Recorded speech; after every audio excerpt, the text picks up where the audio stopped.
Refraction आप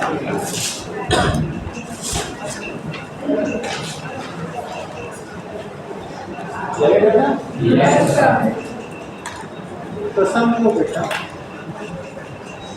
आपने पिछले दिन में ये पढ़ा था कि जब प्रकाश किसी अपारदर्शी चिकने तल से टकराता है तो वह उसी माध्यम में परंतु विपरीत दिशा में तो इस घटना को हम प्रकाश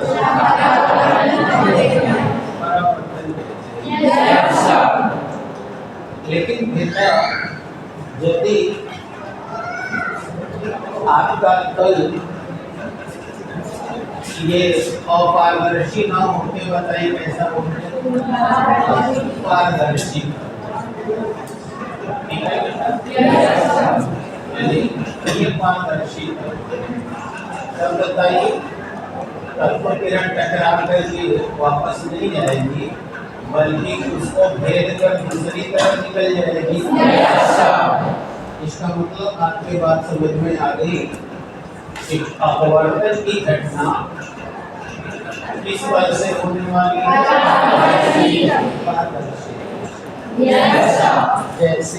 जैसे आप कभी पानी के किनारे खड़े हो जाइए तो आपको पानी के नीचे की वस्तुएं दिखाई देती हैं।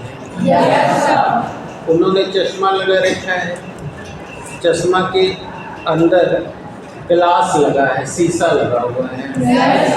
ऐसे ही आप बस में जा रहे हो, ट्रेन में बैठे हो तो ट्रेन के बोगी में भी देखना शीशा लगा हुआ है और शीशा के उस पर आपको दिखाई दे रहा है। यानी वो जो दिख रहा है उसमें बाहर की वस्तु से प्रकाश की किरण हवा से चलकर कांच में आ रही है, कांच से फिर हवा में आ रही है। इसी तरह अगर बाहर का आदमी अंदर देख रहा है तो अंदर की वस्तु हवा से फिर कांच में, कांच से फिर बाहर। ये सब घटना किस आधारित पर चल रहा है?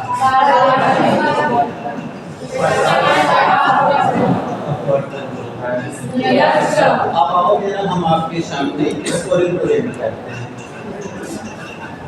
जैसे ये देखो आप, ये एक कांच का गुच्छा है। क्या है बेटा? अब ये कांच का गुच्छा है। अब तुमने देखा ही है कि कांच कैसा होता है, बताओ? पारदर्शी। अब तो इसमें ऊपर का माध्यम और इसके नीचे भी बताओ क्या? अगर हम देखें तो एक माध्यम हवा का है, दूसरा माध्यम फिर हवा बहुत बढ़िया कोई बिना माध्यम समझ आ रही है? अब दोनों माध्यमों को देखो तो हवा भी पारदर्शी है और अब अगर तुम पदार्थ का अणुगति सिद्धांत पढ़े हो तो तुम्हें पता है कि हर पदार्थ एक सूक्ष्म कण से मिलकर उसे अणु कहते हैं। और जब अणु एक दूसरे के बहुत क्लोज रहता है, कितना क्लोज तो तुमने पढ़ा 10 के ऑर्डर से भी कम, तो इनके बीच जबरदस्त आकर्षण होता है और इस नाते को वस्तु सॉलिड नहीं रहती है। परंतु जब इन अणुओं के बीच के लगने वाला बल ठोस के अणुओं की तुलना में थोड़ा कम होता है, तब ये आकर्षण बल कम होने से ये अणु एक दूसरे से बंध नहीं पाते, तब इनमें मोशन ज्यादा होता है। लेकिन बल होने से अभी भी एक दूसरे से बंधे रहते हैं। तो आप पढ़ते हो कि ऐसे एक पदार्थ को हम द्रव कहते हैं और इनके अणुओं के बीच की दूरी इससे ज्यादा होती है और एक दूसरे से प्रतिकर्षित होते रहते हैं, इसलिए वो अणु स्थिर रहते ही नहीं, हमेशा गति करते रहते हैं और ऐसे लोग हैं? बोलो, बात समझ में आ गई? तो अगर हम लोग ये पहले से ही जानते हैं, तो अगर हम इस आधार पर थोड़ा सा डिफरेंस करें तो हमें एक बात समझ में आ गई कि अगर कोई माध्यम गैस स्टेट में है या फिर तो नेचुरली देखा जाए तो गैस के अणु एक दूसरे से दूर रहेंगे, द्रव के अणु इनकी तुलना में नजदीक। तो जब अणुओं के बीच की दूरी ज्यादा होगी तो ऐसे माध्यम को हम लोग विरल माध्यम बोला जाएगा। फिजिक्स की भाषा में उस माध्यम को क्या बुलाएगा? विरल माध्यम। सबको बेटर है? यदि उसे रेयर मीडिया और शॉर्ट में आर से डिनोट किया जाएगा। अब इनकी तुलना में इनके अणु को ज्यादा प्रयोग है, अतः इनकी तुलना में बताओ इनके अणु विरल नहीं नजदीक है। तो नजदीक है यानी सघन, तो ऐसे माध्यम को क्या कहा जाएगा? और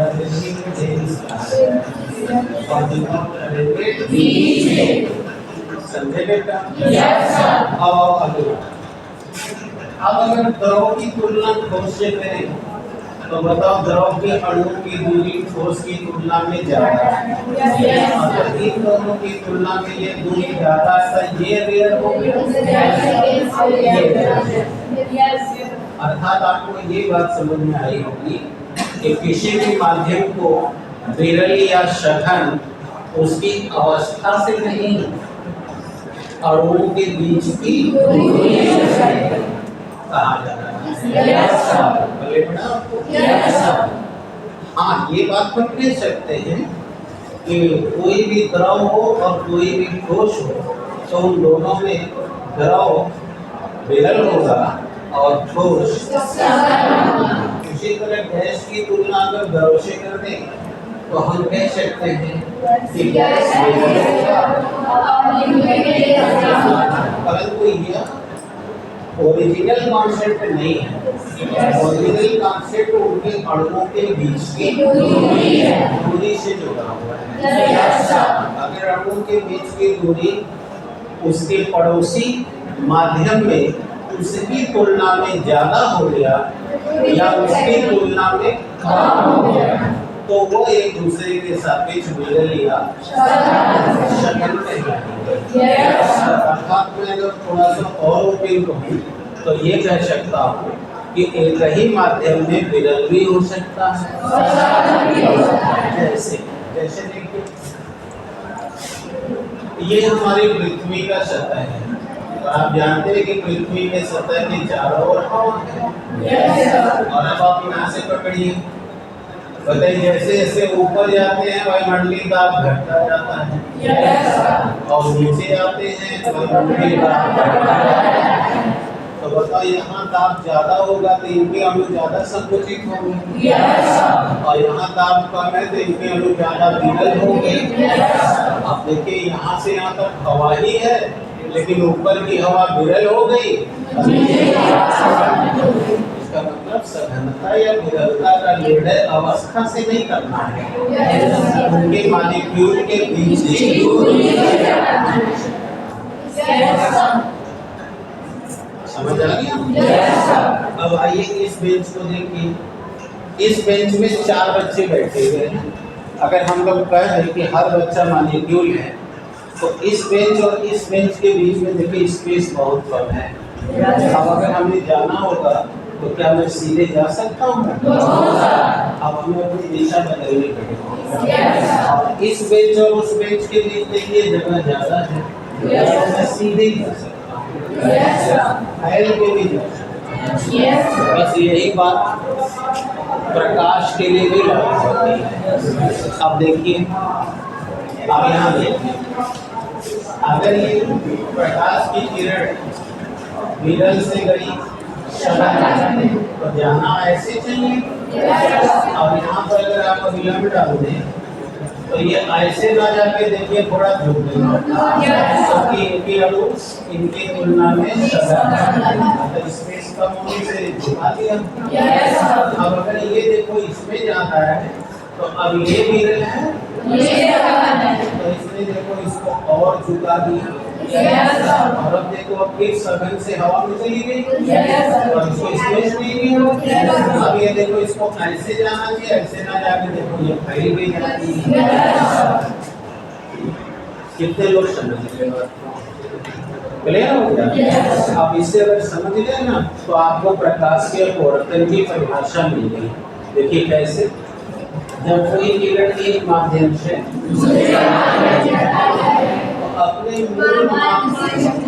अपने मूल मार्ग से हट जाए, विचलित हो जाए, इसी घटना को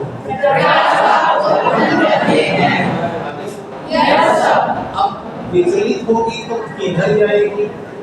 अगर विरल से सघन में जाएगी तो अविलंब की ओर झुक जाएगी, और अगर सघन से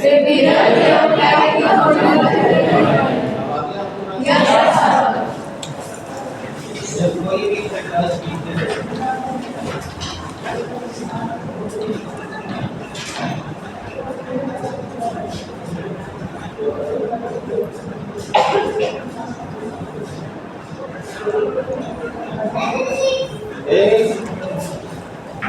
जब कोई भी प्रकाश की किरण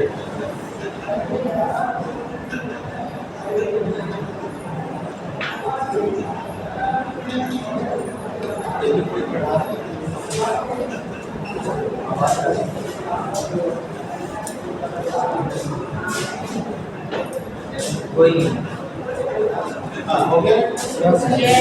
जब कोई भी किरण हो गया एक माध्यम से दूसरे पारदर्शी माध्यम में प्रवेश करती है, अभी कक्षा 10 इंग्लिश मीडियम में कोई टीचर नहीं पहुंचा है, पता करके बताइए किस साल की डेट है और वो नहीं पहुंचे हैं।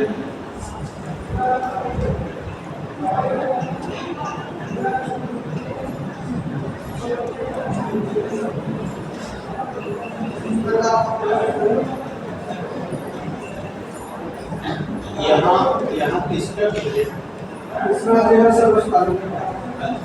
अब एक आदमी को बैठ कर दिखाओ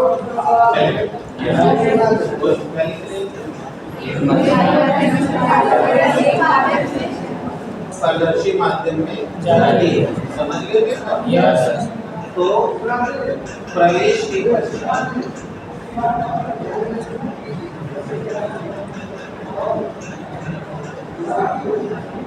प्रवेश के वह अपने मूल मार्ग से विचलित हो जाते हैं। 2 मिनट उनको 2 मिनट या 5 मिनट में जाइए, बट उनको काम दे दीजिए।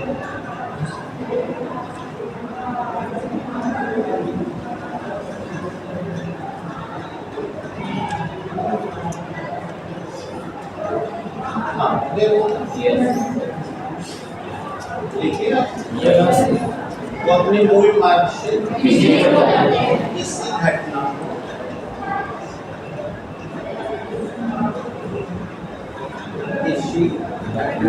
क्या कहोगे? प्रकाश का अपवर्तन है।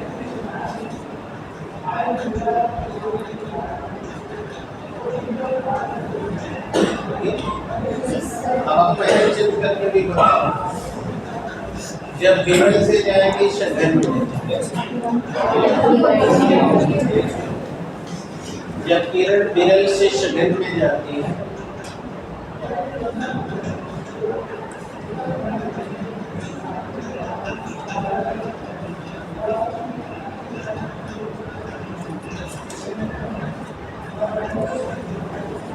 विरल से सघन में जाती है, तब अविलंब की ओर झुक जाती है।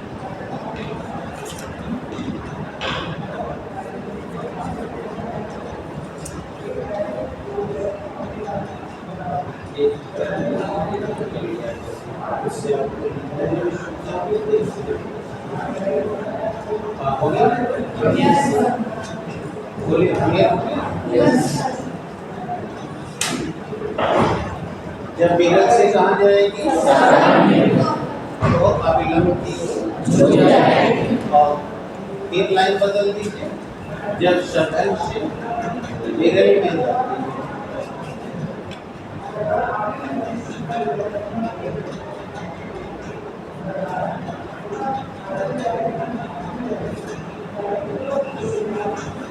शगल से विरल में जाती है, तब अविलंब से दूर हो जाती है।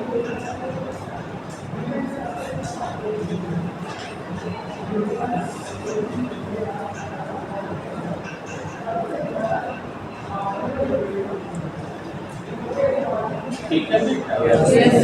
अब जानोगे कि कब कैसे होगा? अब चलो, अब जैसे मैं आपको डायग्राम से पूछता हूँ कि कौन माध्यम हो सकता है।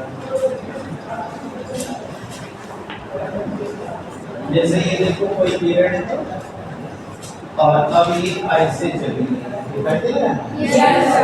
अब बताओ पहला माध्यम और दूसरा माध्यम कौन हो सकता है? इस बार हाँ बताओ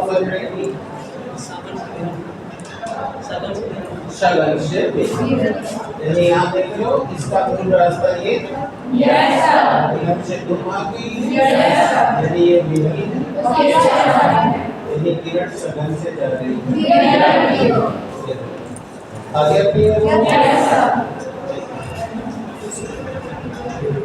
आपको कोई परेशानी तो नहीं? अब हम लोग अपवर्तन को पढ़ने के लिए अब अपवर्तन संबंधी कुछ परिभाषाएं जानना चाहेंगे। जैसे कि प्रकाश का परावर्तन पढ़े थे तो उसकी परावर्तन संबंधी शब्द पढ़े थे ना?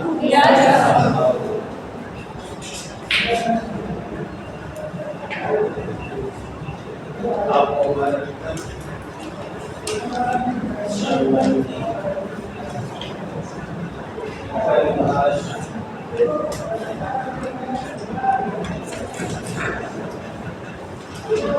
देखो,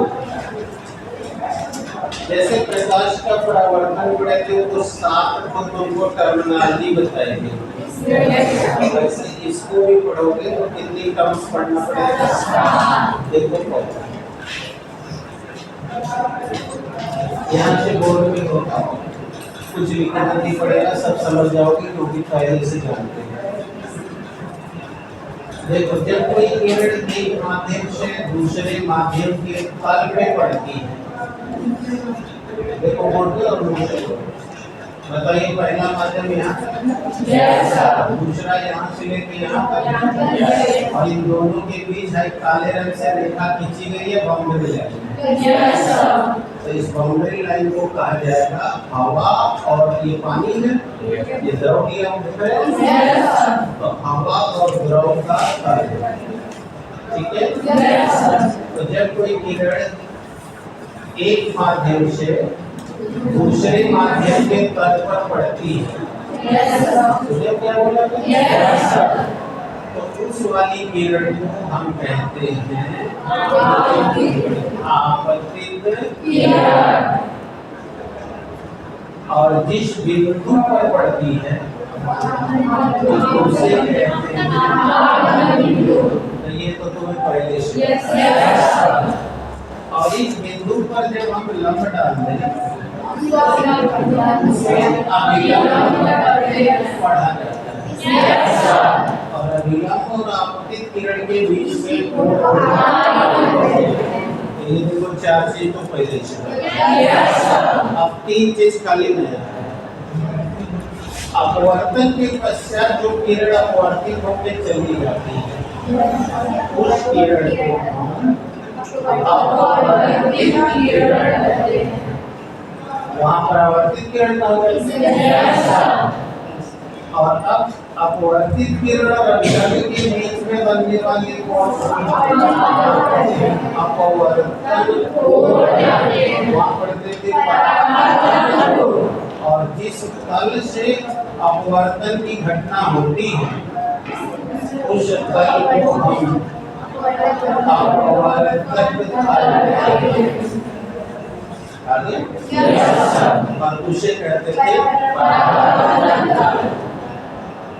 तो देखो सातों बातें करते। अब एक और बात बता दें, परावर्तन काल में परावर्तन केवल एक ही तल से होता था, लेकिन अपवर्तन काल में अपवर्तन की घटना दोनों तल से होती है। अरे तुम लोग जानते हैं? जैसे कि आप चश्मा लगाए हो तो चश्मा की इस पार की वस्तु देख रहे हो, तो इधर से भी कोई वस्तु तुम्हारे चश्मा के नीचे क्या है वो देख लेगा। अब समझ में आ गई? अब बोलो क्या डाउट है? कितने लोग क्लियर हो? कोई प्रॉब्लम नहीं? अब हम तुम्हें बेटा अपवर्तन का नियम बताने जा रहे हैं, और इस अपवर्तन के नियम को भी उसी वैज्ञानिक ने दिया है जिसने परावर्तन का नियम दिया था, यानी श्नेल। तो इसलिए इसे श्नेल के अपवर्तन का नियम। चले पढ़ लेते हैं अपवर्तन का नियम।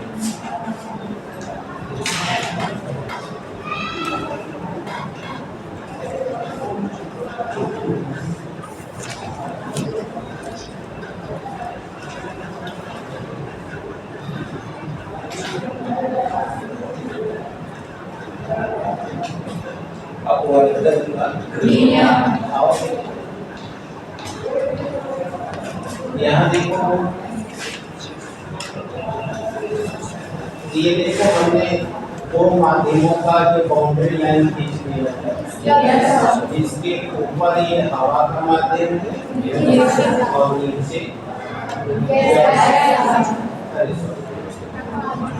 नीचे ग्लास का। ग्लास माने कांच, वही वाला उठा है।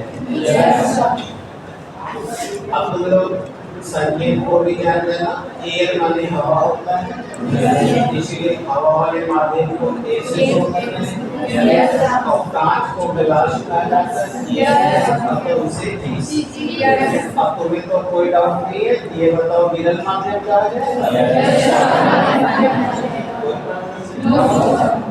क्योंकि पहले में नहीं है। अब बताओ अगर कोई प्रकाश स्रोत यहाँ यश राम का रखा जाए और इससे प्रकाश की किरण इस हवा और कांच के का अपवर्तक तल पर पड़ रही हो, और इसको क्या बोलोगे? हवा है नीचे कांच, यानी हवा व कांच का अपवर्तक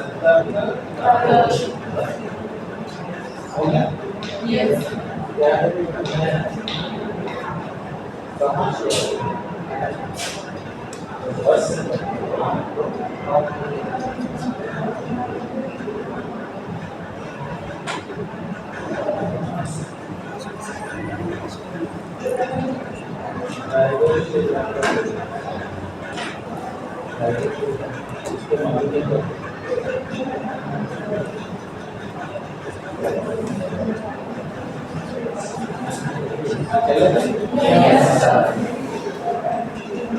तो हवा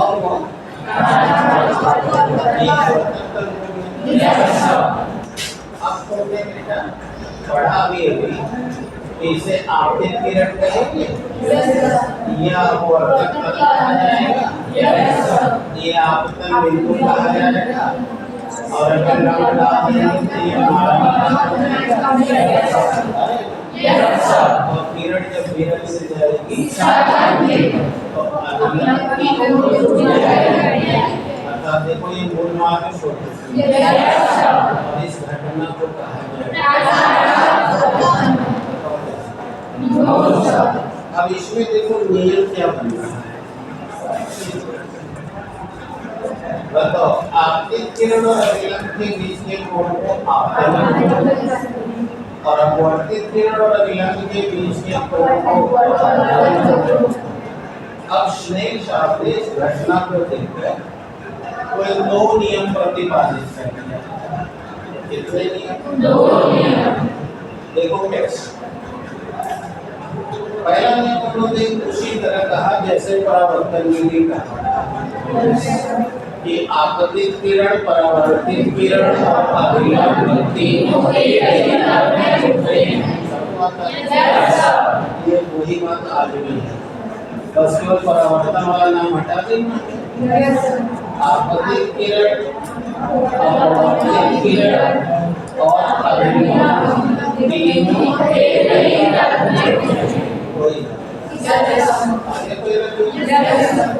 अब और नियम नंबर दूसरे में वहाँ क्या पढ़ेंगे, वहाँ पढ़ेंगे यहाँ ये बात वो नहीं कहते, यहाँ वो कहते हैं कि आपतित किरण के आपतन कोण का साइन का मान और अपवर्तन कोण के साइन का अनुपात सदैव नियत रहता है और इसी नियतांक को हम उन माध्यमों के लिए एक दूसरे के सापेक्ष अपवर्तनांक कहते हैं। आगे पहले इतना समझ लो तब आगे बताते हैं। तब बताओ दोनों नियम क्लियर हो गए? पहला श्रेणी अपवर्तन के दो नियम दिए, पहला आपतन आपतित किरण अपवर्तित किरण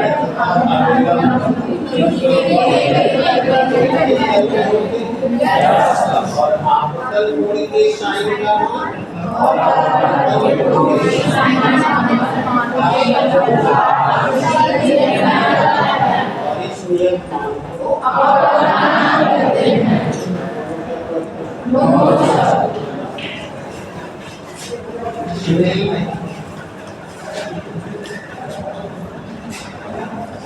अपवर्तन के दो नियम प्रतिपादित किए।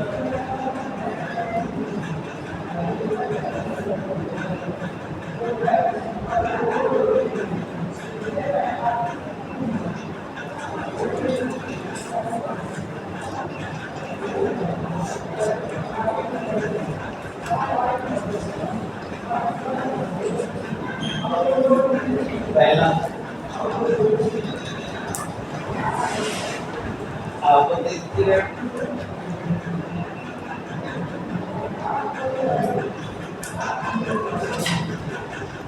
अपवर्तित किरण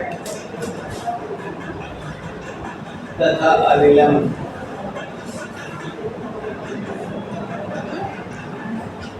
तीनों एक ही तल में होते हैं।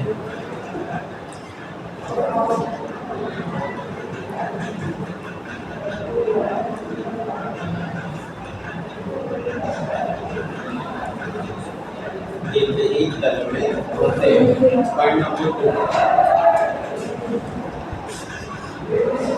आपतन कोण के साइन का मान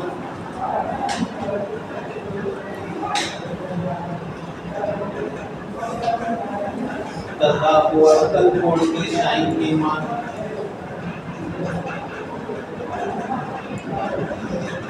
का अनुपात सदैव नियत रहता है।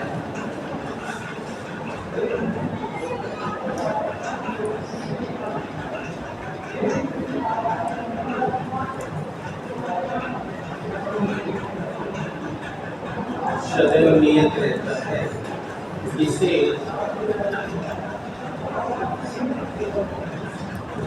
उस माध्यम का अपवर्तनांक कहते हैं।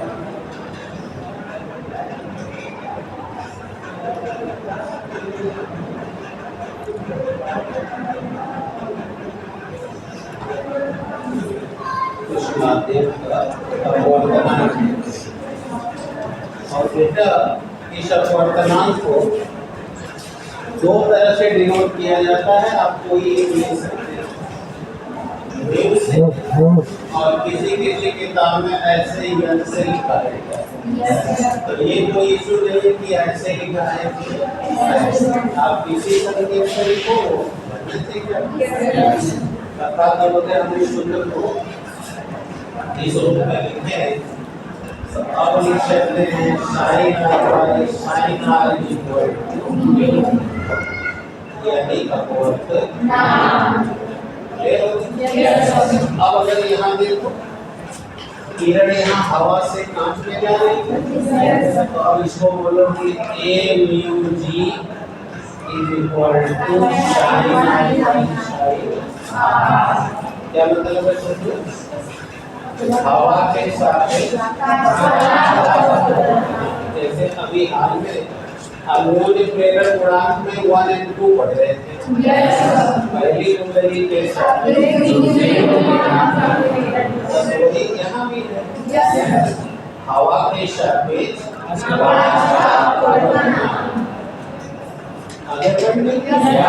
अब अगर पहला माध्यम हवा होता हवा की जगह कांच होता और दूसरा माध्यम हवा होता ऊपर पहला वाला पहले लिखाएगा बाद वाला इसे पढ़ेंगे कांच के सापेक्ष हवा का अपवर्तन। इसी तरह अगर मैं यहाँ देखो लिखा हूँ W mu G W माने कांच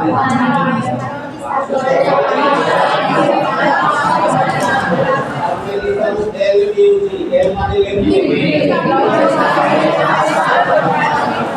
L mu G 1 mu 2 R mu D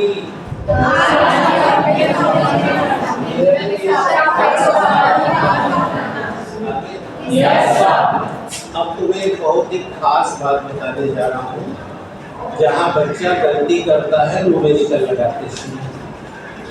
जैसे हमसे कहा कि कांच का अपवर्त करना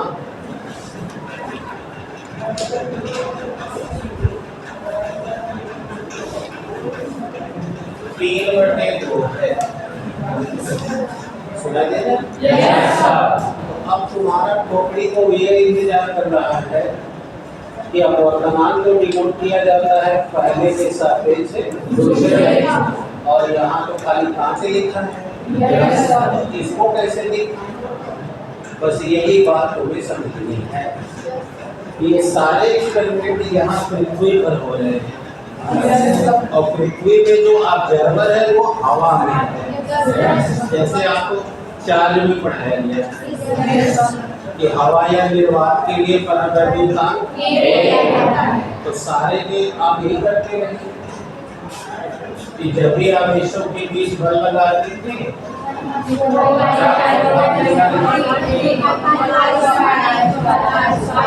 और इतना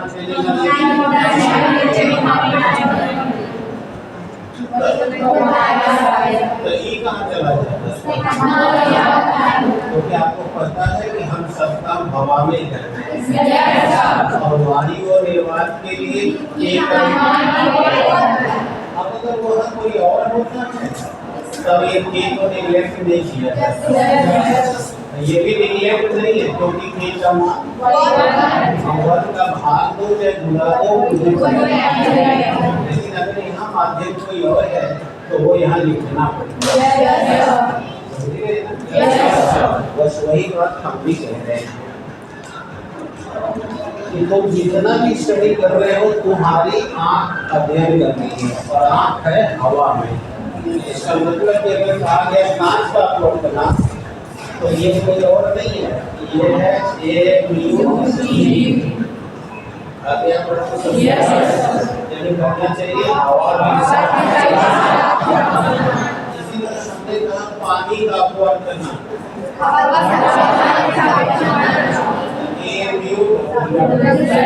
अब अपने साथ द्रव का अपवर्त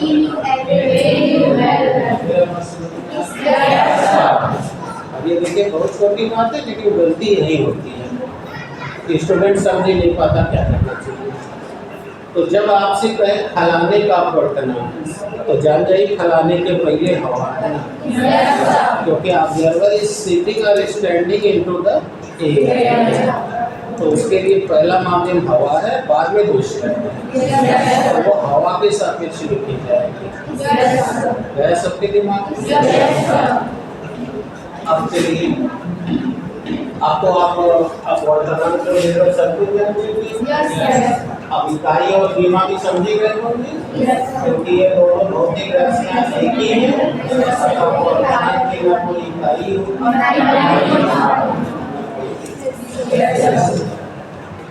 अब कोई प्रॉब्लम। अब हम जा रहे हैं दो क्रमिक माध्यमों के लिए अपवर्तनांक में संबंध। दो क्रमिक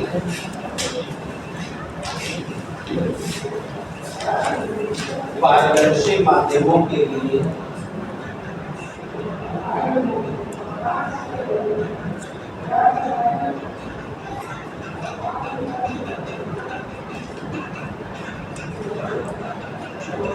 दो क्रमिक पारदर्शी माध्यमों के लिए उनके अपवर्तनांकों में संबंध।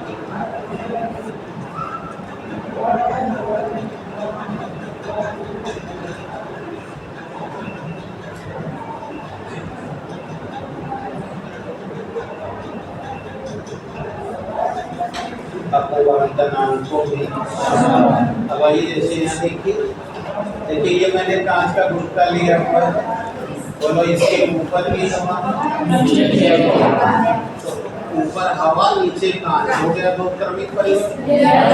फिर कांच इसके नीचे हवा, हो गया। मान लिया माना पहला माध्यम हवा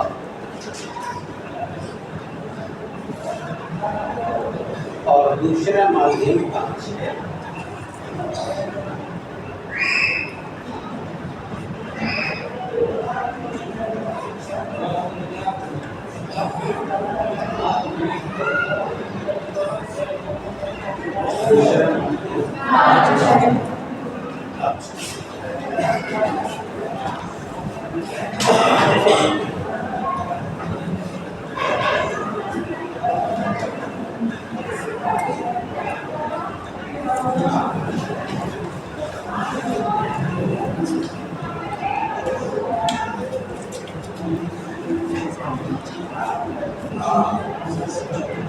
ये देखो बेटा, इसके ऊपर भी हवा है, ये कांच है, ये हवा है। अब बताओ, प्रकाश की किरण किसी प्रकाश स्रोत से चलकर यहाँ आपतित होती है। अब इस बिंदु पर हमने अभिलंब डाल दिया, इसका नाम मैंने रख दिया O, और ये अभिलंब M डाल दिया। तो इन दोनों में ये किरण है,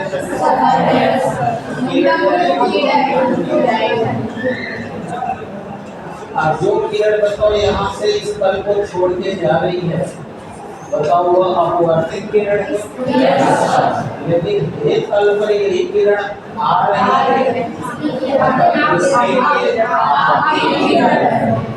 बताओ। और अब ये किरण बताओ सतह से जा रही है, तो अब ये अपना बिंदु हो। अब इसका नाम रख दिया O है। अब किरण सतह से जा रही है, देखो इस रास्ते को छोड़ के बताओ क्या दिक्कत है? बताओ इसका आपतन कोण मान लिया I है, और ये अपवर्तन कोण मान लिया R। जब किरण हवा से कांच की तल पे आपतित होती है,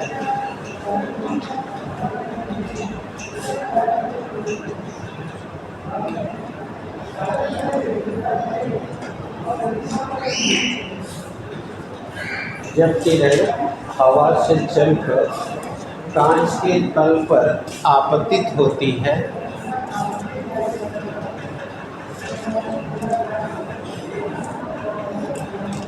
तो माना इसका आपतन कोण I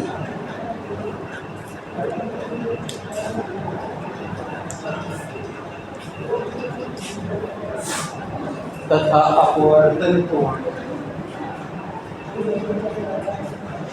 R1 है।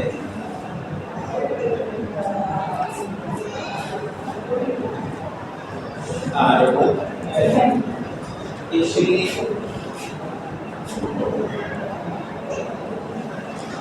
श्रेणी के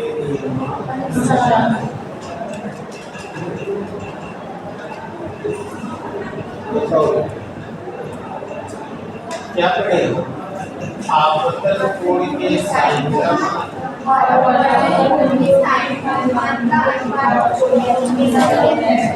इसे अपवर्तन तो हवा से कांच में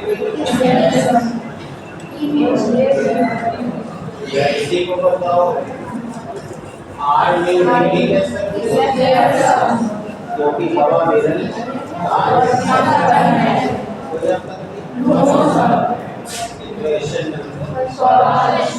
अब वो किरण यहाँ से अपवर्तित हुई वही यहाँ आपतित हो रही है। अब यही किरण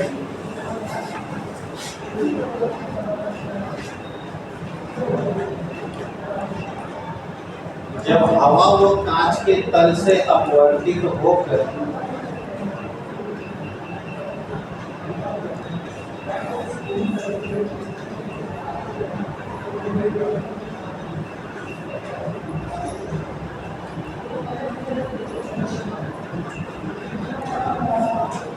हवा को कांच के तल से अपवर्तित होकर कांच वो हवा के तल पे आती है।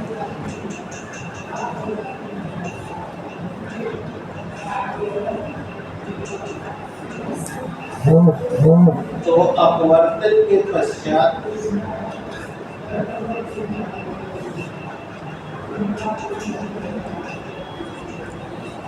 अपवर्तन के चित्रानुसार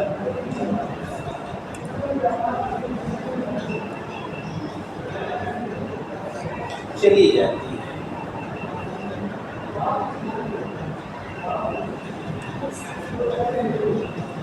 चलिए देखो कैसे जा रही, पकड़ो बताओ बेटा। जब ये यहाँ से चली तो इस समय ये गोली जा रही थी, अब हमारे भीतर की गला रही थी गोली। और अब यही किरण जब हवा से कांच के तल से अपवर्तित होकर गई तो अब तो कांच और हवा के तल पे आ रही है। इसको बोलोगे ना कांच और हवा का तल। तो अब ये किरण बताओ यही जाके यहाँ तल में पड़ गई तो अब यही आपतित किरण और आपतित किरण और अभिलंब के बीच के कोण को अब तो क्या ये आपका कोण और R1 हो जाएगा। ऐसे दो समांतर रेखा को कोई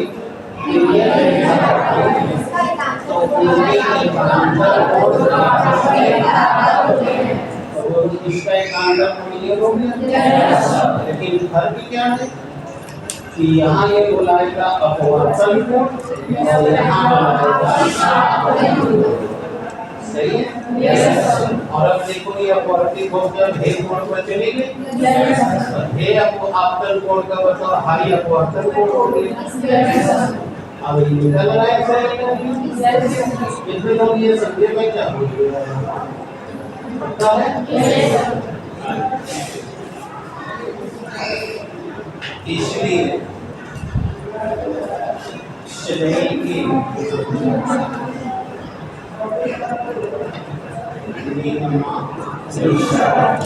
अच्छा एक बात तो आपको क्लियर हो गया है कि जहाँ जहाँ अपवर्तन की घटना होगी हमेशा वहाँ पर अपवर्तनांक से रिलेटेड कोई बात होगी तो बोलो ये नियम लगाना पड़ेगा।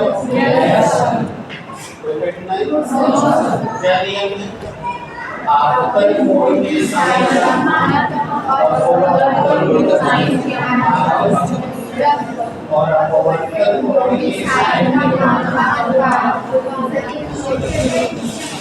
अपवर्तनांक है। आपको तो ये अपवर्तनांक जी होगा कि नहीं होगा? ऐसे ही तो बोलो इसी को अपन चाहे तो यूनिवार भी लिख सकते हैं क्योंकि 5 यही आप करके लिख दे रहे हैं ताकि आपको डाउट नहीं आए।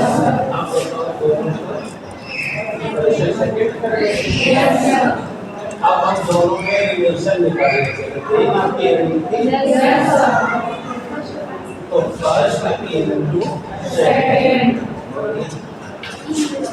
a mu g into g mu a बताइए sin I upon r1 into sin r1 upon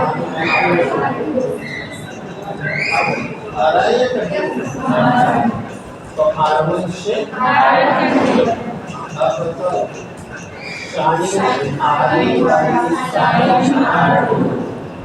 अब प्रमेय सब बच्चे 9-10 तक पढ़ते हैं।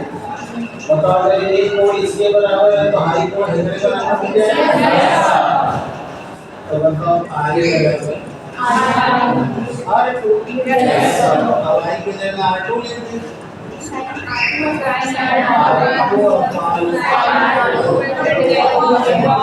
अब तुमको कुछ लिखा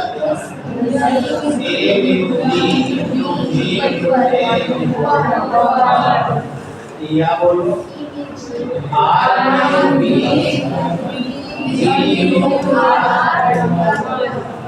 समझ आया? यानी ये समझ आएगा कि दो क्रमिक पारदर्शी माध्यमों का अपवर्तनांक एक दूसरे के व्युत्क्रम अर्थात अगर a भी g का वैल्यू 3/2 है तो बोलो g का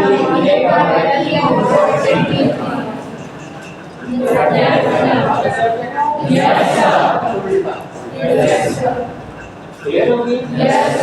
लेकिन अभी हम घोषित नहीं करेंगे। अभी एक और क्रमिक माध्यम ले लेते हैं और उस पर भी अगर यही रिजल्ट आता है तब हम घोषित कर देंगे और फिक्सबुल बना देंगे कि कोई भी माध्यम अगर क्रमिक लो तो सबका अपवर्तनांकों का गुणनफल हमेशा अब बोलो क्या दिक्कत है?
लिख दो अतः सूत्र से स्पष्ट है।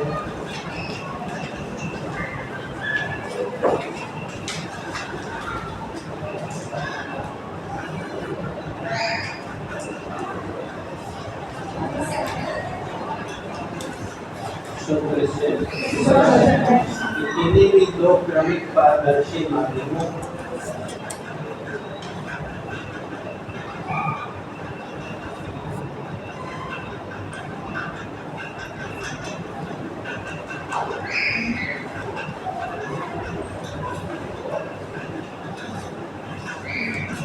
क्रमिक पारदर्शी माध्यमों के अपवर्तनांकों का गुणनफल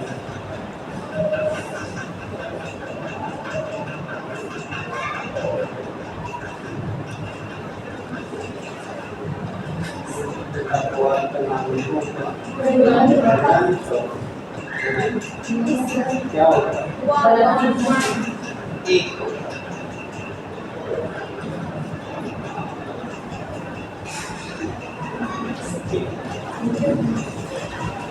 और इसलिए अगर आपको दो क्रमिक पारदर्शी माध्यम में किसी एक का अपवर्तनांक दिया हो तो दूसरा आप बिना सवाल लगाए उसका उल्टा कर दीजिए।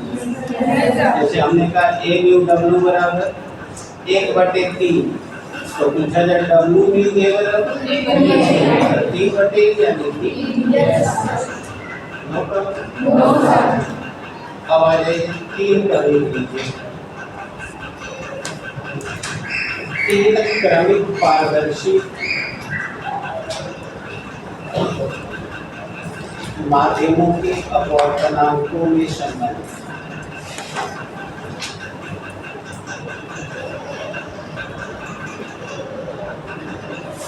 तीन क्रमिक पारदर्शी माध्यमों के अपवर्तनांकों में संबंध।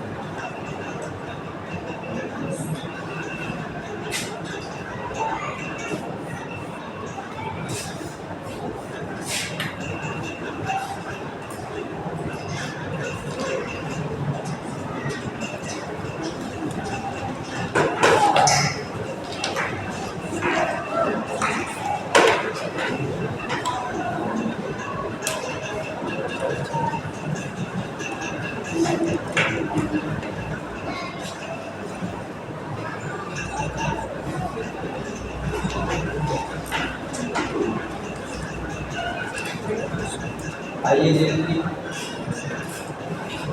अभी देखिए हमने 3 क्रमिक पारदर्शी माध्यम देख लिया। देखिए सबसे ऊपर हवा का माध्यम, इसके नीचे कोई और उसके नीचे फिर से हवा। ये रहा पहला माध्यम।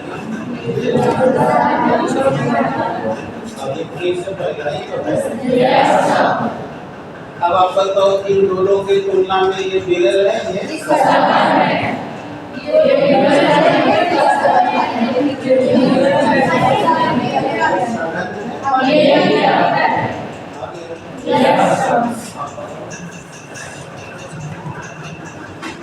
अब यहाँ से देखो कविता बताओ कि किरण प्रकाश स्रोत से आई आपतन कोण पे आई तो अब बताओ किरण से शरण पे गई। अब बताओ ये इसका अपवर्तन कोण अब यदि आपके यहाँ आपतित होगी तो अब ये किरण ये सब अब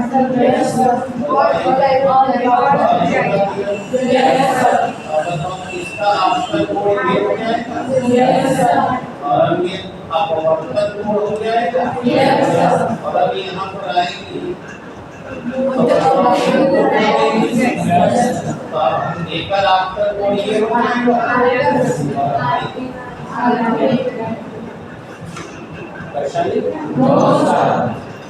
तो बताओ यहाँ से यहाँ जाएगी तो यहाँ का अपवर्तनांक ये हो जाएगा।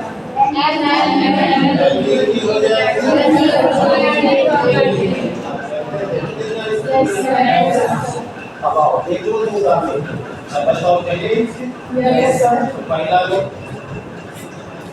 जब हवा से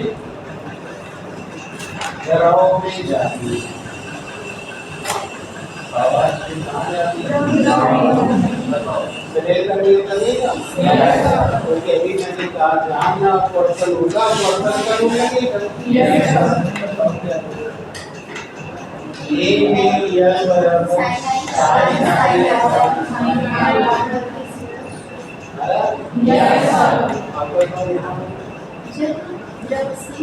डायरेक्ट करते हैं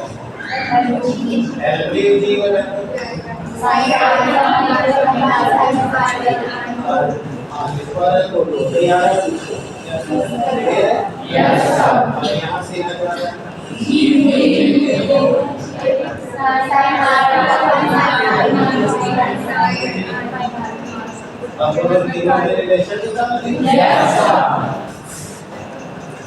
इसलिए first into Chennai A will be into M will be into G will be. सही है? Yes, sir.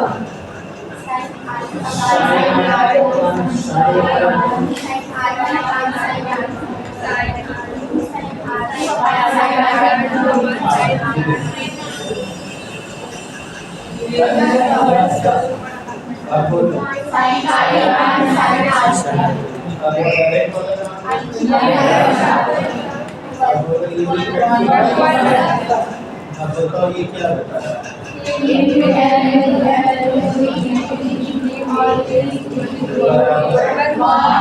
यानी अभी जब दो लिए थे तब वो वन आया। तीन लिए अब ये भी बता रहा है कि अगर आप कोई क्रमिक पारदर्शी माध्यम बदलते कितना भी चले जाए सबका एक दूसरे के सापेक्ष अपवर्त गुणनफल रहेगा।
अतः उपयुक्त प्रेक्षण से प्राप्त उपयुक्त प्रेक्षण से स्पष्ट है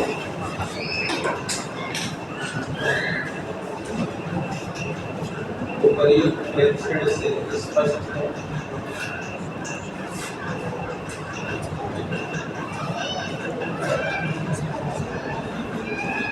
कि भिन्न क्रमिक पारदर्शी माध्यमों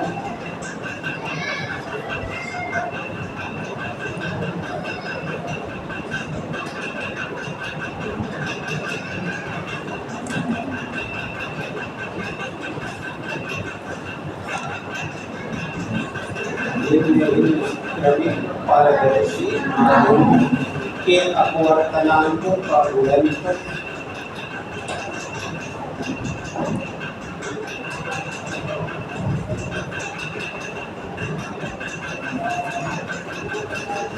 अपवर्तनांकों का गुणनफल सदैव की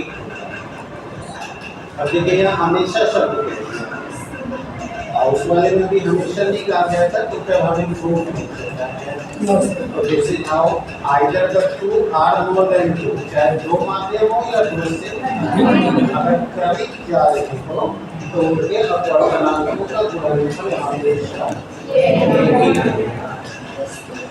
ठीक है बेटा। अब चलो इस सूत्र का इस्तेमाल बताने जा रहे हैं जो न्यूमेरिकल में आएगा और अभी जब लेंस में जाएंगे तो वहाँ इसका जबरदस्त यूज होगा। तो बताते हैं इसके द्वारा क्या करना है। यहाँ देखो तो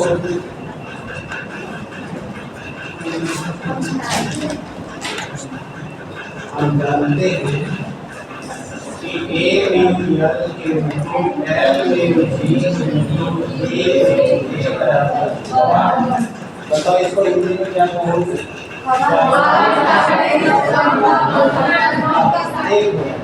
बोलो इसी को हम द्रव का अपवर्तन बनाएंगे डायरेक्ट पढ़ सकते हैं। बोलो इसे कांच के साथ लेकिन इसे डायरेक्ट कांच का अपवर्तन नहीं पढ़ सकते। और यही सब गलतियां हैं जहां आप करोगे। इसीलिए बताया कि लोगों देखो इसका जबरदस्त इस्तेमाल लेंस में होगा। और ये देखो कांच के साथ आप बताओ हम अभी पढ़ेंगे आ जाओ। एक म्यू जी जी तो बताओ क्या जी में ए बराबर 1। अब इसे तुम हवा के सापेक्ष कांच का अपवर्तन पढ़ोगे। हवा केवल कांच का ये पढ़ सकते हैं क्या आ गया समझ में। तो अब ये वाला मैं इसे हटा दे L G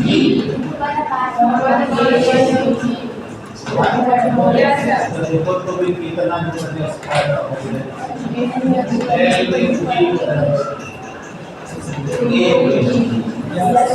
अभी देखो अभी एक और फायदा होगा थोड़ा पहले शुरू यानी कि द्रव का अपवर्तन और द्रव के साथ कुछ लोग यहाँ बहुत गलती करते हैं द्रव के सापेक्ष कांच का अपवर्तन कांच के अपवर्तन के यानी कि 3 माध्यमों में अगर 2 माध्यम का पता रहे सही है बेटा। यानी कि तुमको द्रव का पता है तुमको कांच का पता है तो द्रव के सापेक्ष कांच का निकाला जा सकता है। अर्थात L म्यू जी बराबर A mu G A mu यानी कांच के अपवर्तनांक में द्रव के अपवर्तनांक को भाग देंगे तो द्रव के सापेक्ष कांच का निकल गया। ध्यान से सुनना मैं यहाँ जा रहा हूँ ट्विस्ट करने और आज तो मैं बताऊंगा कि अपवर्तनांक निकालने के मात्र 7 फार्मूला हैं जिसमें से 2 फार्मूला अभी जा रहे हो जानने। आगे जैसे जैसे बढ़ोगे हम सारे फार्मूला से परिचय कराएंगे और उनका ज़रूरत तुम्हें न्यूमेरिकल में भी पड़ेगी और जब वाइवा में जाओगे तो एग्जामिनर भी पूछेगा। तो आप अभी से सीखना शुरू कर लो।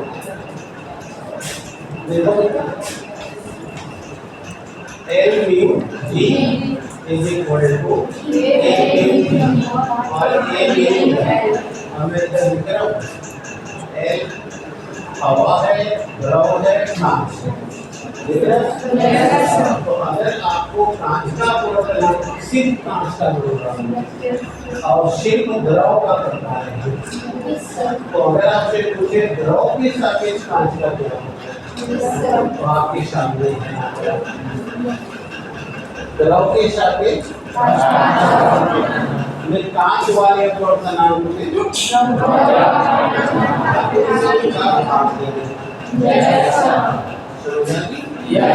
और इससे क्या फायदा हो कि अगर आपको द्रव का अपवर्तनांक मान लो म्यू है दूसरे माध्यम का अपवर्तनांक तो एक दूसरे के सापेक्ष अपवर्तनांक म्यू बराबर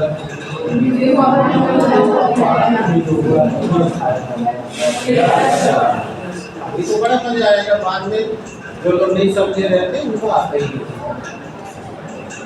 अगर हमको 2 अलग अलग माध्यमों का अपवर्तनांक दिया है और एक दूसरे के सापेक्ष तो दूसरे वाले में पहले वाले का भाग यही मैं यहाँ पढ़ाने की कोशिश कर रहा हूँ। खाली बराबर हो, खाली कांच का और एक दूसरे के सापेक्ष हो, तो देखो यहाँ कांच वाले में द्रव का भाग दिए, और दूसरे वाले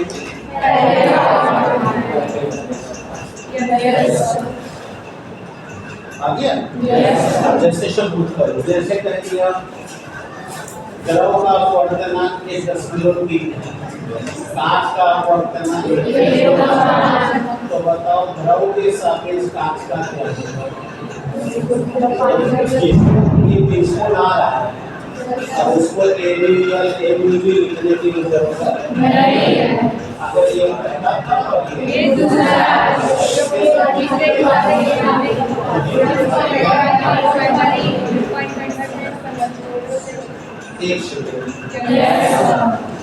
और जिसको कॉन्सेप्ट नहीं आ रहा है वो समझ जाइए द्रव का दे रहा है तो हम ये बन जाएगा वो हवा के साथ कैसे रहेगा। आज का है तो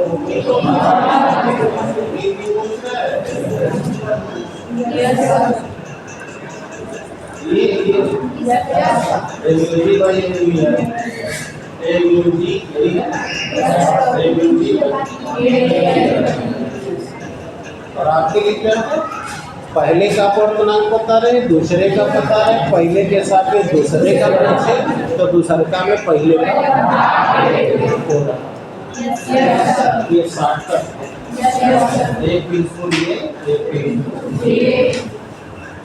इसमें कोई मंत्र नहीं पढ़ना है। दूसरा पढ़ना तो बात है 204 क्लियर हो गया। अब हम आपको चल रहे हैं पूर्ण आंतरिक परावर्तन की घटना को समझाने के लिए। कौन सी घटना? पूर्ण आंतरिक परावर्तन क्या होती है?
फेसबुक पर थोड़ा समझो। आज के दिन अब तक ये चल रहा है कि अगर कोई परावर्तन करे तो उससे परावर्तन होता है, और अगर कोई अपवर्तन करे तो उससे अपवर्तन होता है। और ये कौन सी घटना है? ये घटना है पूर्ण आंतरिक परावर्तन। वाइवा में केवल यही से फंसाएगा। जैसे ही परावर्तन नाम होता है तो तुम्हारे दिमाग में यह जाता है कि ये तो पारदर्शी कैसे होगा, और ऐसा सोचना ही चाहिए। लेकिन जब उस पर परावर्तन शब्द न लगे, पूर्ण आंतरिक परावर्तन शब्द लगाएंगे, तो आप जान जाना ये घटना पारदर्शी तल से होने जा रही है। बस थोड़ा सा ट्विस्ट है, और ट्विस्ट क्या है कि किरण को सघन से विरल में जाना होगा। किरण को कहाँ जाना होगा? अगर किरण विरल से तो ये घटना होनी ही नहीं है। लेकिन अगर किरण जा रही है तभी ये घटना संभव है। संभव है मैंने कहा, ये नहीं कहा कि होगा ही करेगा, तो उसके पीछे कोई कंडीशन। तो इसीलिए एग्जामिनर अगर कभी पूछे कि बेटा क्या पारदर्शी कल से तुम जानते ही हो कि परावर्तन होता है, इसे समझा के कहेगा। ये भी कहेगा कि बेटा तुम ये भी जानते हो कि अगर कोई तल पारदर्शी है तो अपवर्तन होता है, और अपारदर्शी है तो परावर्तन होता है। तो क्या ऐसा भी संभव है कि पारदर्शी तल रहे और घटना परावर्तन की हो जाए? तो आप कहना यस संभव है। तो कह लो कौन सी घटना है? तो कहेंगे शायद पूर्ण आंतरिक परावर्तन। तो पूछेगा कैसे होगा? तो आइए यह बात जानने के लिए पहले दो को पॉइंट बता देगा। एक क्रांतिक कोण का पॉइंट, और तब जाकर ये घटना आपको समझ में आएगी। चला तो पहले हम लोग पढ़ेंगे क्रांतिक कोण, क्रिटिकल एंगल।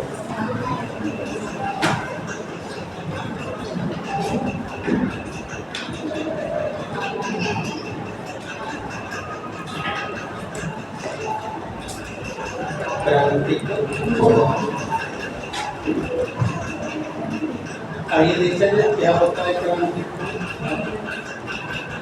जय जय।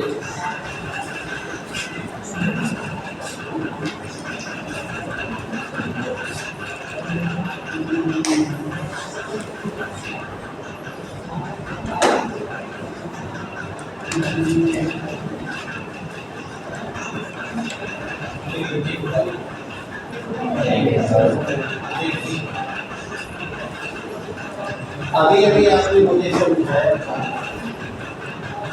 कि जब किरण मिरर से सतह में जाती है तो अवयव की ओर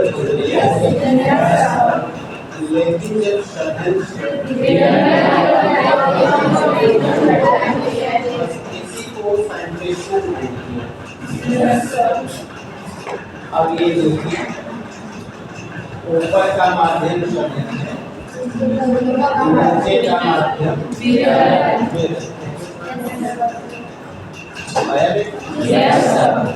और अब ये देखो आप, ये जो ये प्रकाश की किरण आ रही है एस प्रकाश, हाँ हटना मत दो से।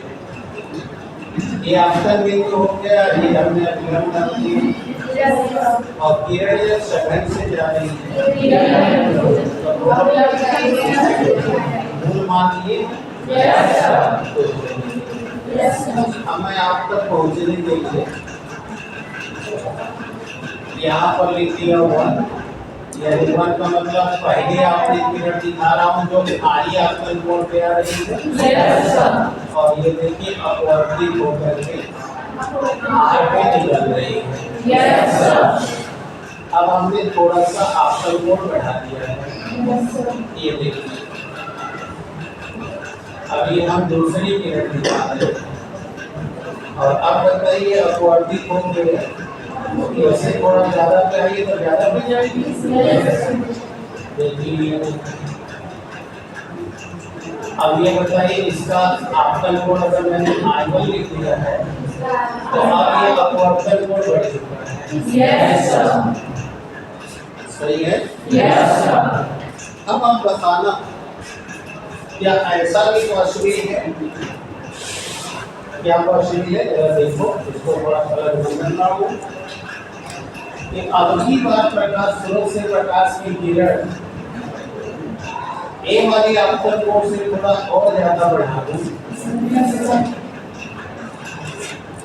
और वही सीधा कर दो। अगर इसका आपतन कोण बताओ इससे भी थोड़ा ज्यादा बढ़ा दूं, ये लीजिए I2। तो आप बताओ इस कोण से तो आप ज्यादा कहीं पे जाएंगे, यदि संभव है कि बताओ ये बाउंड्री से होके जाएगी। तो ये बताओ इसका अपवर्तन कोण हो जाएगा। और तुम देख सकते हो क्या इसमें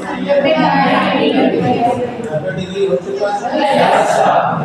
आई वाला आपको कोण लग जाएगा क्रांतिक कोण। यानी अब आप यहाँ से देख रहे होंगे कि हे आपतन कोण पर वो है अपवर्तन कोण में गया है। जब थोड़ा और बढ़ाया हूँ तो देखो और बढ़ गया है। ऐसा ही आपतन कोण बढ़ाता चला गया हूँ तो अंत में एक ऐसा आपतन कोण मिला है जिस पर यह न किरण में गई है न इसके बाउंड्री में चली गई है। अर्थात 90 डिग्री का अपवर्तन कोण बढ़ाते हुए चले गए। आई वाला आपतन कोण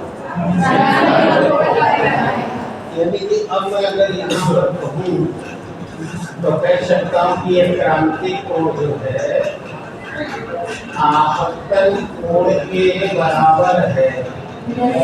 तो जब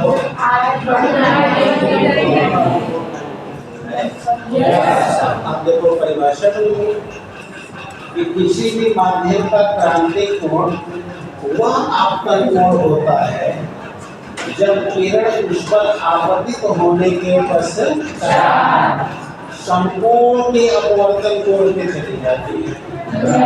यानी कि 90 अंश का अपवर्तन कोण बनाते हुए तो उस आपतन कोण को उस माध्यम का, ये नहीं कि अभी हर माध्यम में यही रहेगा, उस माध्यम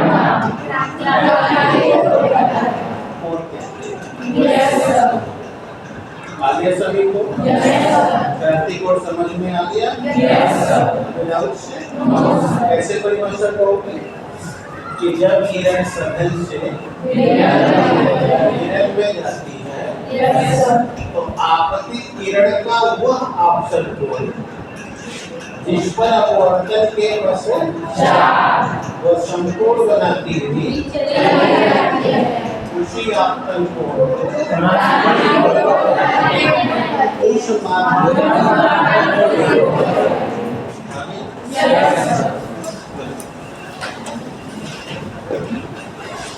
जब कोई किरण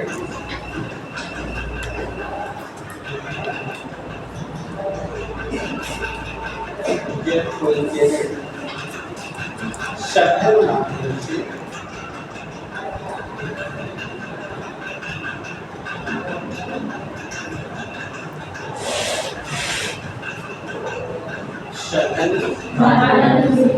विरल माध्यम में जाती है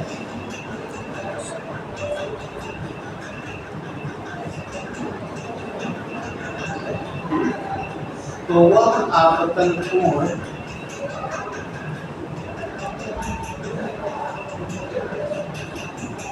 जिस पर आपतित होने के बाद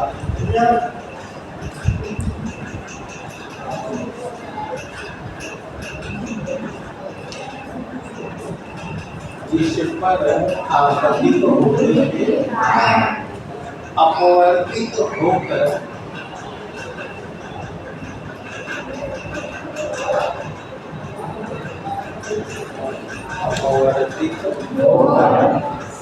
संपूर्ण बनाते हुए चली जाती है।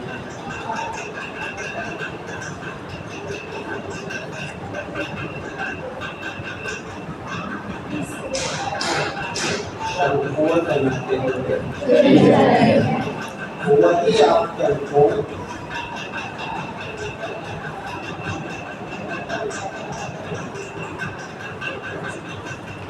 वही आपतन उस माध्यम का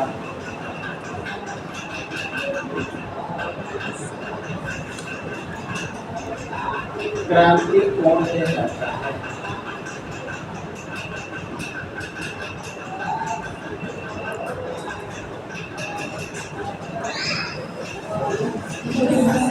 इसे कैपिटल सी से डिनोट करते हैं।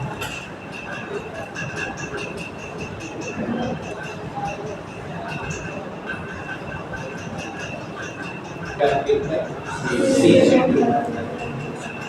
अब आइए जरा दूसरी को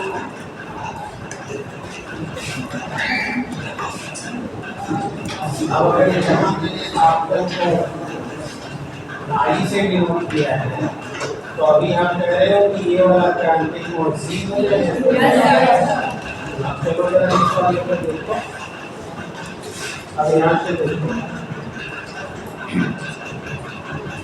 इस चित्र में देख सकते हो कि I2 वाले कोण पर ये 90 डिग्री का घूमते जा रहा है। तो बताओ घटना कोण से भी वही है ना? इसलिए क्या सुन रहे हो बात कि जहाँ परिवर्तन होगा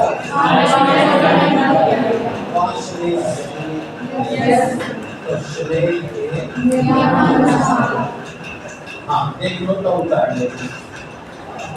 बताओ क्या सुनेल का नियम है?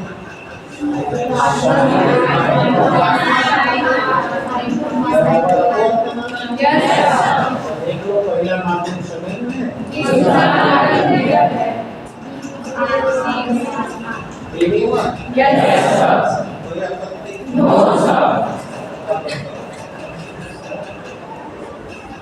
इस आपतन कोण पर इसका अपवर्तन कोण नकली हो गया है। और तुमने कहा कि जब नकली हो जाएगा तो वही आपतन कोण ट्रांजिट ये आपतन कोण मतलब क्या कहते हैं? अब बोलो डी नहीं आ रहा है इतना कि ऊपर आओ बताओ साइन नब्बे पर ना तो बोलो कितना हो गया देखा कानून यस यानी जब किसी माध्यम का क्रांतिक कोण दिया होगा तो उस क्रांतिक कोण का साइन का जो वैल्यू होगा वही कहलाएगा उसके माध्यम का अपवर्तन। सही है? अब अगर मान लो हमारे सवाल में dv1 नहीं दिया है, क्या दिया है? r dv तो बोलो यदि dr ज्ञात न क्या बताओ?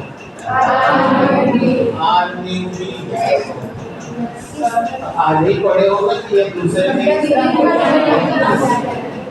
इसलिए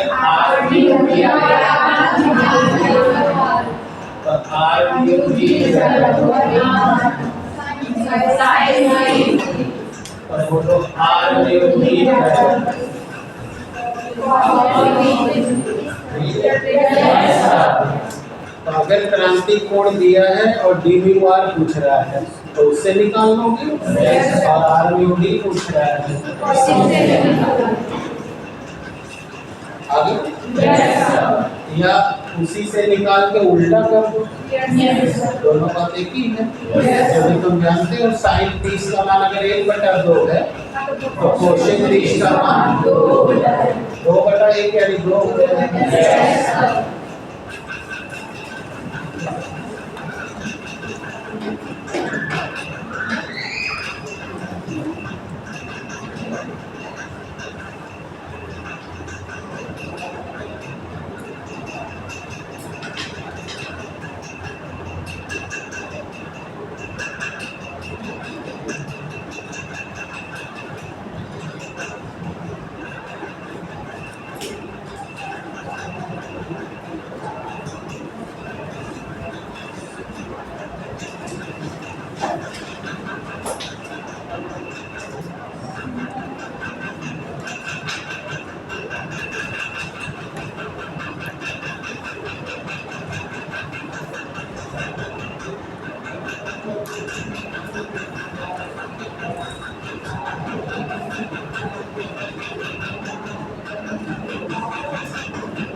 बोलो कोई दिक्कत है? सबको आ रहा है समझ में? कितने लोगों को क्लियर है? हाथ उठा के बताओ। झूठ नहीं बोल रहे, झूठ बोलोगे तो फंसोगे, इसीलिए बता रहा हूं। अब हम लोग तो पढ़ने चले थे पूरा आंतरिक परावर्तन, अब आप लोग देखो बाउंड्री पे आके खड़े होते हैं। अब अगला एक्सपेरिमेंट जरा देखो तो क्या होगा।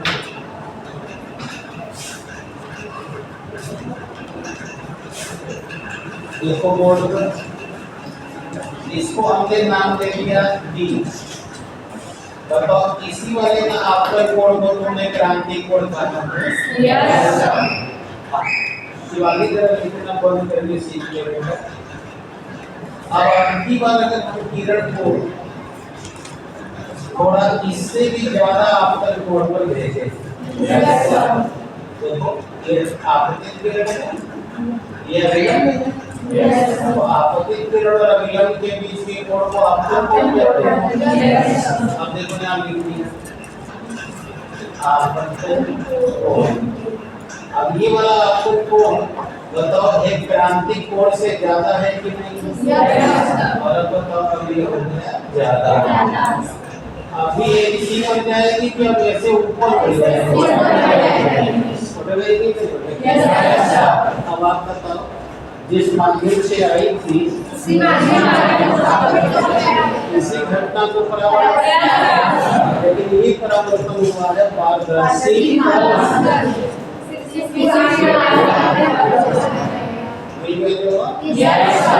अब इसका क्या होगा तुम्हारा परिभाषा सुनना, सुनना ध्यान से। जब कोई किरण सघन से निगल पे जाती है, ध्यान से सुनो, इसमें सब लिखा है, खाली तुम्हें बताना है। सघन से तो जिस क्षण उस किरण के आपतन कोण का मान उस माध्यम के क्रांतिक कोण से ज्यादा होता है, उसी क्षण वह किरण जिस माध्यम से गई होती है बड़ी दिशा में चली जाती। इसी घटी घटना को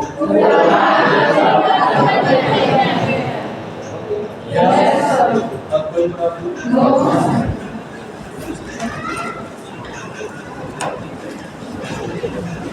आप देखो आप परिभाषा लिख दो। जब कोई किरण सघन से निगल में जाती है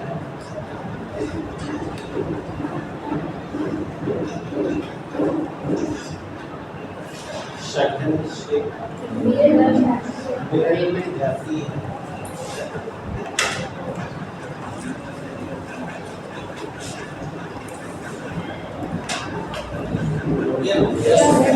तो जिस क्षण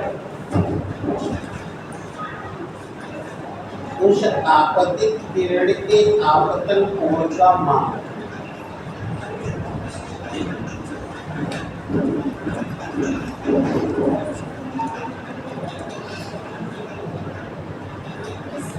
उस आपतित किरण के आपतन कोण का मान हो गया बेटा। उस माध्यम की क्रांतिक कोण से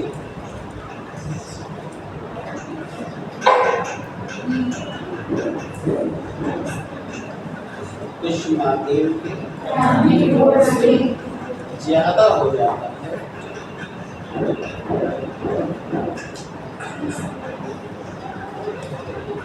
उसी क्षण वह किरण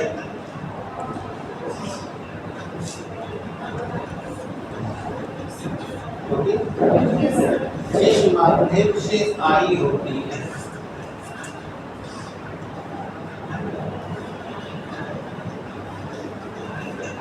उसी माध्यम में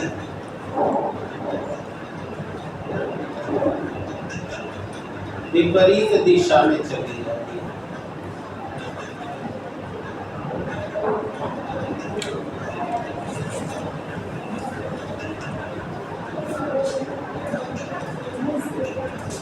विपरीत दिशा में जैसा आप देख पाते हैं इसी घटना को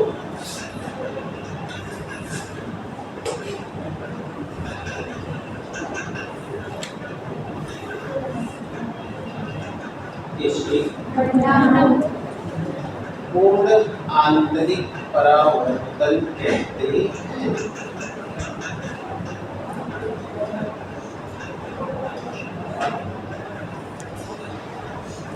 क्या बोलोगे? पूर्ण आंतरिक परावर्तन।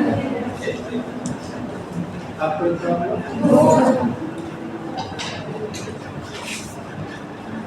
अब चलो, अब हमसे सवाल पूछता है या वाइवा में पूछता है कि बताइए पूर्ण आंतरिक परावर्तन घटना होने के लिए क्या शर्तें होती हैं, यानी प्रतिबंध क्या है, यानी व्हाट आर द रिस्ट्रिक्शन। तो अभी जितना पढ़े हो ना उसी में कुछ लिखा है। देखो, इस घटना को घटने के लिए दो कंडीशन होनी चाहिए। पहला,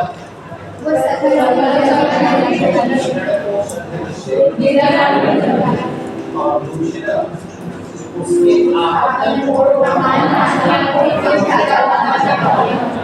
उसके क्रांतिक कोण से तभी ये घटना। इसीलिए कहेगा कि पहले ये जानोगे तब जान पाओगे। मेरी आपको देखो कि there are two restriction for this incident. First, rays slowly always go from dense media to rare media, and second, the angle of incident always be greater than the critical angle. आ गया? Yes. इस घटना को घटने के लिए निम्न दो शर्तें होती हैं।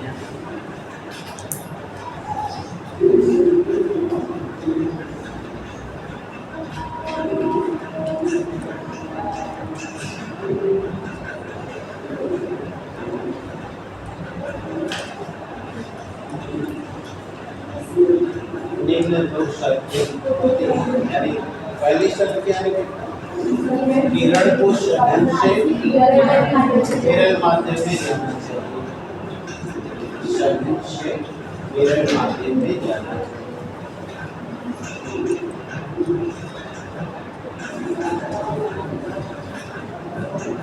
लेकिन अब आप देख रहे होंगे दूसरी घटना में कि खाली सघन से विरल में चले जाने से ये नहीं होगा, बल्कि जाते समय उसके आकर कोण करना, क्रांतिक कोण से,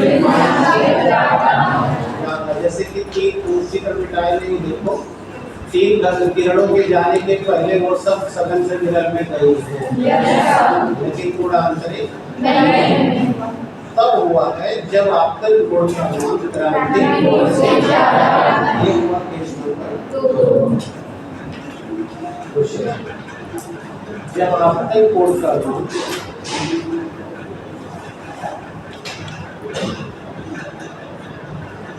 उस माध्यम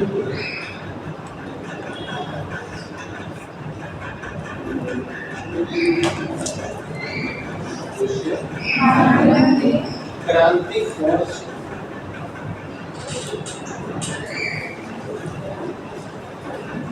अधिक होनी चाहिए। तो ये दो कंडीशन होने चाहिए पूर्ण आंतरिक परावर्तन की घटना हो। अब आपको मैं कुछ चीजें बता दूं, इसके ऊपर घटनाएं कई होती हैं और वो घटना में से कोई भी घटना वाइवा में चाहे परीक्षा में रीजन में कारण बन के आ सकता है। जैसे आइए मैं दो चार घटनाएं सुना रहा हूँ, सबका जवाब एक ही है। तो क्या है सुनिए। आप लोगों ने शीशे का सामान देखा होगा। अगर वो शीशे का सामान थोड़ा सा भी चिनक जाए, चिनकना समझते हैं, दरार पड़ेगा, तो देखिएगा वो दरार आपको पहले दिखेगी, यानी जहाँ भी वो चिनक गया होगा आपको पहले वही दिखेगा। ऐसा अब सवाल नंबर 2, जैसे आपके घर में खिड़की का शीशा और चिनक गया और देखिएगा वो पहले ही आपको देखेगा। सवाल नंबर 2, आप लोग मोबाइल यूज करते हो, मोबाइल का स्क्रीन भी देखना चिनक गया तो दिखेगा। अब सवाल उत्तर दो, आपने टीवी में हीरा देखा होगा, टीवी में हीरा, और हीरे को जब वो तराशता है तो देखना हीरे की चमक अलग ढंग की होती है। ऐसा क्यों? और अब सवाल नंबर 3, आप किसी डिजाइन वाले शोरूम में जाइएगा जहाँ फैशन डिजाइन का सामान मिलता हो, या शीशे के आर्टिकल्स मिलते हैं। शीशे का आर्टिकल समझे? या कपड़े की सामान्य की दुकान में जाना तो देखना वहाँ पर बल्ब बहुत सारे लगे रहते हैं, और वो सब बल्ब आपके देखने में बड़ा सारे लग रहे हैं, लेकिन वो सारे बल्ब डिजाइन किए गए हैं कि इतना इतना डिस्टेंस पर ही लगाना है। और तब आप देखिएगा कि जब वो आपको कपड़ा बेचेगा या सामान बेचेगा तो देखिएगा कुल बल्ब जला करके तब आपको सामान मिल जाएगा। कभी आपने नोटिस किया ऐसा क्यों? और आप इसको वहाँ की चमक के आगे पसंद करते हो, और जब ले आके घर देखते हो तो आपको खुद में शंका हो जाता है कि समझिया बदल जाएगा। ऐसा होता है? आज जान जाइए वो कौन सी घटना। ये सभी घटनाएं आंतरिक परावर्तन पर। अब मैं आपको बताता हूँ कि कैसे। जब आप शीशा लेते हो और शीशा चिपक गया हो तो चमकते ही उसके बीच में हवा घुस जाती है। शीशा ग्लास है, सघन माध्यम, हवा विरल माध्यम, तो किरणें सघन से विरल में जाती है।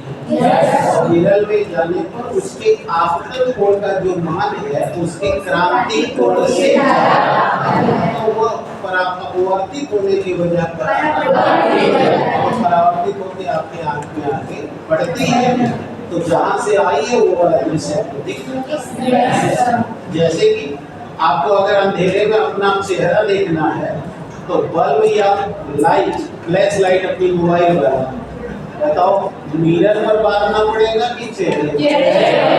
मिरर पर मार के देखो क्या होता है। मिरर पे मारोगे तो वही जो तुम्हारा मोबाइल या बल्ब है वही दिखेगा। तो अपने चेहरे पर मारोगे तो क्यों दिखेगा? क्योंकि चेहरे पर प्रकाश पड़ेगा तो हमारा चेहरा वस्तु प्रकाश का स्रोत हो गया, और यहाँ से किरण टकरा के पड़ती जाएगी, तो जहाँ से गई है उसी का इमेज बनेगा। अब समझ आया क्या काम है? किरण गई आँख से हवा में, और हवा से हुआ तुम्हारा पूरा आंतरिक परावर्तन। जो किरण मेरे आँख में आई वो कान से नहीं आई थी, वह हवा से। वहाँ देखो, वहाँ देखो, जो ऊपर गई है वो उस कल से गई है, जहाँ से आई वो देखो। ये घटना कौन सी है? अब तुमको हीरा वाला भी बता देता हूँ। हीरे की डिजाइन, हीरे को जब तराशा जाता है, वो जो कारीगर होते हैं ना, उनकी मजदूरी उसी तराशने पर डिपेंड करती है। आप नहीं जानते इस बात को, आज जानते, क्योंकि ये मैं भी नहीं जानता था। सन 2016 में मैं विक्टोरिया यानी कि बंगाल में गया था, और उस जमीन पर मैं गया था जिस जमीन पर महान वैज्ञानिक पैदा हुए हैं।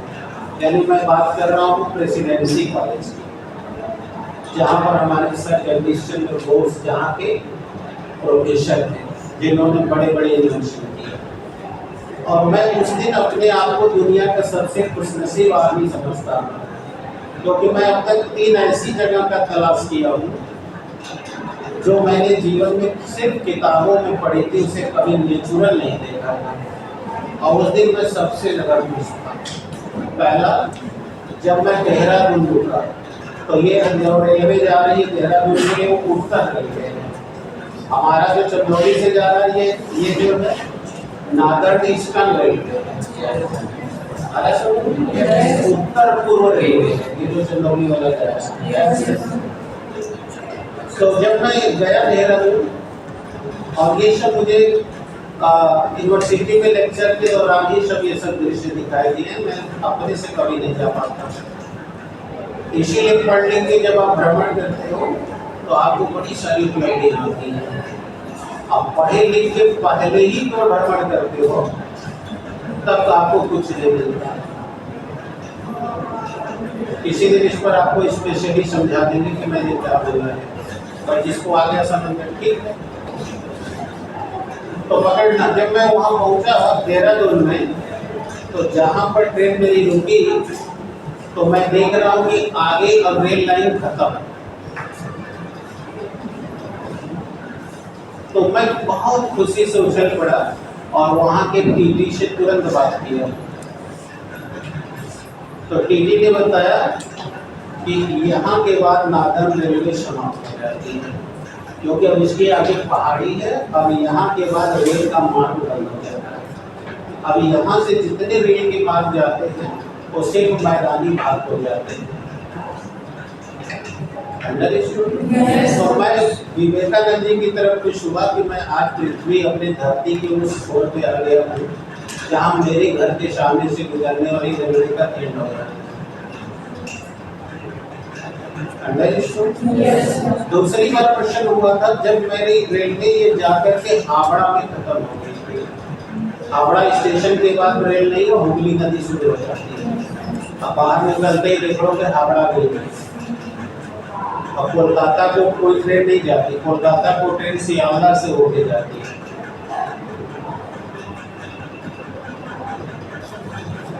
और चूंकि मैं गया था यूनिवर्सिटी के लेक्चर देने, अगर मुझे 5 दिन और समय मिल गया होता, क्योंकि अप डाउन का तुरंत बुक हो जाता है टिकट, यूनिवर्सिटी बुक करके भेजती है।